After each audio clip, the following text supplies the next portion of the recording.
446 میں آ کر شیعوں کی حکومت کو ختم کیا تغرل بیگ سلجوکی نے۔ سلجوک مسلمان ہوئے تھے محمود غزنوی کے دور میں، سلجوک ان کے بڑے کا نام تھا۔ تو ایک دفعہ محمود غزنوی نے سلجوک سے پوچھا اگر مجھے تیری مدد کی ضرورت ہو تو کتنے آدمی پیش کر سکتے ہو؟ تو اس نے ایک تیر دیا، کہا یہ ایک تیر ہے میرا، کسی کو یہ تیر بھیج کر میرے علاقے میں بھیج دو تو چند گھنٹوں میں 1,00,000 تلواریں تیرا پہرا دینے کے لیے تیار ہوں، میرے پاس اتنی طاقت ہے۔ تو یہ سلجوک کی نسل میں تھا تغرل بیگ۔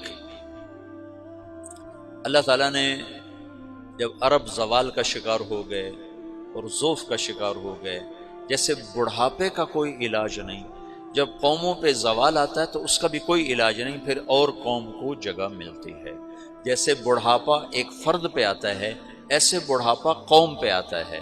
قوم کا بڑھاپا جوانی میں نہیں لوٹ سکتا، جیسے فرد کا بڑھاپا جوانی کی طرف نہیں لوٹ سکتا، قوم کا بڑھاپا جوانی کی طرف نہیں لوٹ سکتا، کوئی علاج نہیں، نئی نسل کا آنا ہی علاج ہے۔ تو عرب دھل چکے تھے، 600 سال بہت ہوتے ہیں حکومت کو، اپنی صفات گم کر چکے تھے، اب نئے خون کی ضرورت تھی۔ تغرل بیگ پہلا شخص تھا جس نے آ کر اہل سنت والجماعت کو استحکام بخشا، شیعوں کی حکومت کو ختم کیا، بغداد سے، شام سے، ان سارے علاقوں سے۔ صلاح الدین ایوبی نے اسماعیلی شیعہ کی حکومت کو ختم کیا، مصر میں۔ العاضد ان کا آخری خلیفہ تھا۔ صلاح الدین ایوبی نور الدین زنگی رحمۃ اللہ علیہ کا پروردہ تھا، اس کا دوست تھا، اس کے دوست بھی تھا، بچہ بھی تھا اس کے سامنے، زیادہ لکھنے پڑھنے کا شوق تھا۔ پھر اللہ تعالیٰ نے اس سے کام لیا اور اس کو مصر کا گورنر بنا کے بھیجا، مصر کی مدد کے لیے بھیجا۔ تو وہاں اس نے صلاح الدین ایوبی نے وہاں ختم کیا، تغرل بیگ نے یہاں ختم کیا۔ تو پھر سلجوک جو تھے نا یہ اقتدار میں آئے، ادھر ختم ہو گئی سلطنت بنو عباس کی، مصر ایک چھوٹی سی ترکوں کی سلطنت۔ تو اللہ تعالیٰ پھر مرکزیت کے لیے ایک نظام چلایا، دو لشکر آپس میں لڑ رہے ہیں ایک میدان میں، ایک جنگلی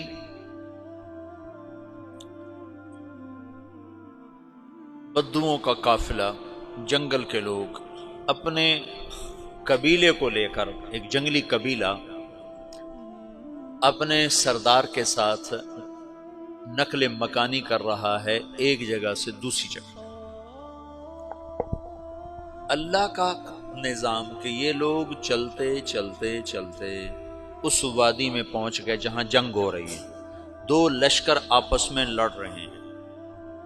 جب یہ وہاں پہنچتے ہیں تو ایک لشکر کے قدم اکھڑ رہے ہیں اور دوسرا غالب آ رہا ہے۔ ان کو نہیں پتا شکست کھانے والے کون ہیں اور فتح پانے والے کون ہیں، ان کو نہیں پتا۔ اس جنگلی قبیلے کے سردار کا نام بھی تغرل ہے، تغرل۔ تو یہ سردار کہتا ہے جو شکست کھا رہے ہیں ان کی مدد کرو، کچھ پتہ نہیں کون ہے، کہتا جو شکست کھا رہے ہیں ان کی مدد کرو۔ تو 400 وحشی جنگلیوں نے فاتح لشکر کے پیچھے حملہ کر دیا۔ وہ تو ایک کافی ہوتا تھا، 400 دوڑ جب تلواریں پڑیں تو چند لمحوں میں نقشہ بدل گیا، بھاگنے والے جم گئے اور جمنے والے بھاگ پڑے۔ جب جنگ ختم ہوئی تو شکست خوردہ لشکر کے بادشاہ نے ان کو بلایا، اسے پوچھتا ہے مجھے جانتے ہو میں کون ہوں؟ کہا نہیں۔ کہا تو تم نے میری مدد کیوں کی؟ کہا انسانی ہمدردی کی وجہ سے، تمہیں شکست ہو رہی تھی اس لیے تمہاری مدد کی۔ اور اس نے اپنا تعارف کرایا، میں ہوں سلیمان سلجوکی، ترکی کا بادشاہ۔ مسلمانوں کا لشکر تھا اور تاتاریوں سے شکست کھا رہا تھا، تاتاری فتح پا رہے تھے، مسلمان شکست کھا رہے تھے۔ تو وہ اللہ کی غیبی مدد بن کر آئے، تو وہ اس سے کہتا ہے میرے ساتھ رہنا پسند کرو گے؟ تم نے میرے اوپر احسان کیا ہے، میں اس کا بدلہ دینا چاہتا ہوں، میرے ساتھ رہنا پسند کرو گے؟ کہنے کا کر لوں گا۔ تو اس نے اس کو لے کر ترکی آیا، اور استنبول اس وقت روم کی حکومت میں تھا، اس سے فتح کیا اس تغرل کے آگے چوتھے پانچویں پڑپوتے محمد فاتح نے۔ تو یہ استنبول ہے، یہ ترکی ہے، بیچ میں ایک چھوٹا سمندر ہے، یہاں ایک جاگیر ہے۔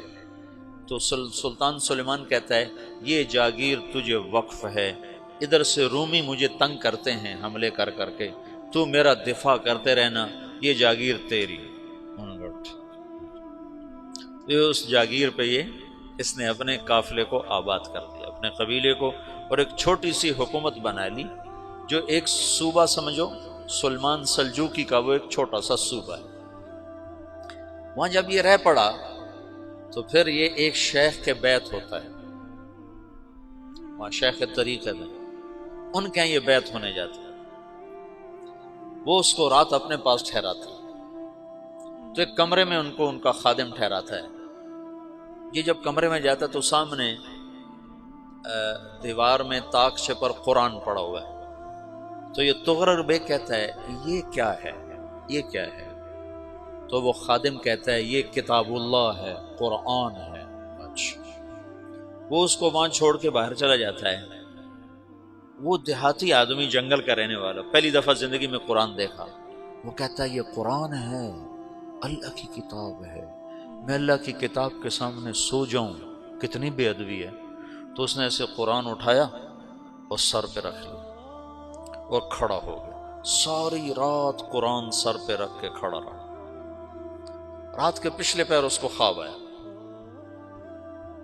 کھڑے کھڑے اس نے دیکھا کہ اس کی پشت سے ایک چاند نکلا اور شیخ کی بیٹی کے سینے میں جا کے اتر گیا۔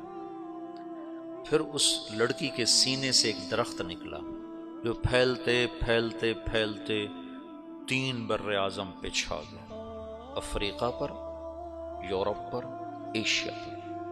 پھر اس کی آنکھ کھل گئی، وہ کھڑا ہوا ہے، تو اس نے صبح یہ خواب اپنے شیخ کو سنایا، تو انہوں نے اپنی بیٹی اس کے نکاح میں دے دی۔ اس بیٹی سے ایک بچہ پیدا ہوا، تغرل بیگ نے اس کا نام رکھا عثمان، عثمانی ترک نام سنا ہوا، جو میں نے کل بتایا تھا کہ 1924 میں وہ خلافت ختم ہوئی۔ تو ایک بیٹا پیدا ہوا عثمان۔ عثمان نے پھر ایک نئی اسلامی حکومت کی بنیاد رکھی جو 1924 تک چلتی رہی، کوئی 800 سال یہ حکومت چلی۔ تو حکومت کا شیرازہ بکھرا، لیکن پھر جڑ جاتا تھا، اور وہ قرن اول والا جوڑ کبھی نہ پیدا ہوا، ٹکڑے بن گئے۔ ان ٹکڑوں میں اللہ لوگ پیدا کرتا رہا جو دعوت دیتے رہے، دعوت زندہ رہی۔ جو تربیت کا نظام تصوف کے ساتھ تھا اب وہ تبلیغ کے ساتھ۔